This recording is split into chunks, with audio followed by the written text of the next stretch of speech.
છોટાઉદેપુર જિલ્લાના બોડેલી અને નસવાડી તાલુકાના ખેડૂતો કપાસ વેચવા માટે કોસિન્દ્રા જીન ખાતે કલાકો સુધી લાઇનોમાં ઉભા રહેવા મજબૂર બન્યા। નસવાડીમાં સીસીઆઈ સેન્ટર મંજૂર ન થતા બે તાલુકાના ખેડૂતોનો ધસારો વધ્યો।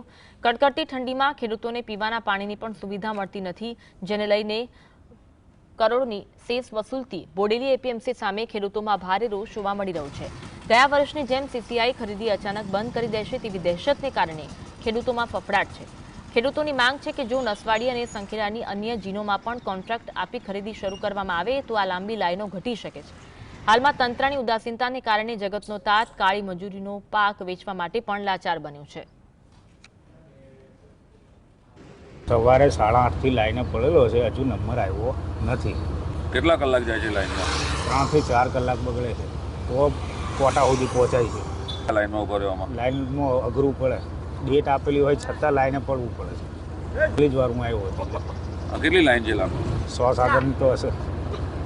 તો કેટલા કલાક થશે કપાસ વેચવામાં? 4 થી 5 કલાક નીકળી જશે।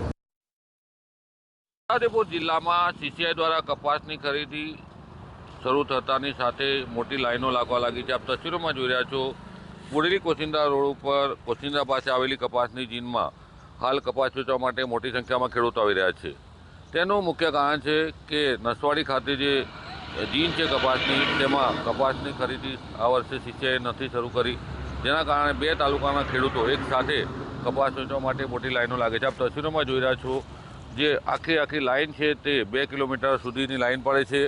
હાલ ખેડૂતો મોટી સંખ્યામાં કપાસ વેચવા આવી રહ્યા છે। એક ડર છે ગમે ત્યારે સીસીઆઈ કપાસની ખરીદી બંધ કરી દેશે।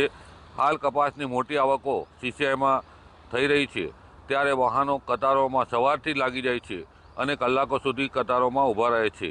કપાસ વેચવા માટે પણ હવે ખેડૂતોને લાઈનો લગાવવી પડે છે। રફીક ધણીવાલા, GSTV, છોટાઉદેપુર।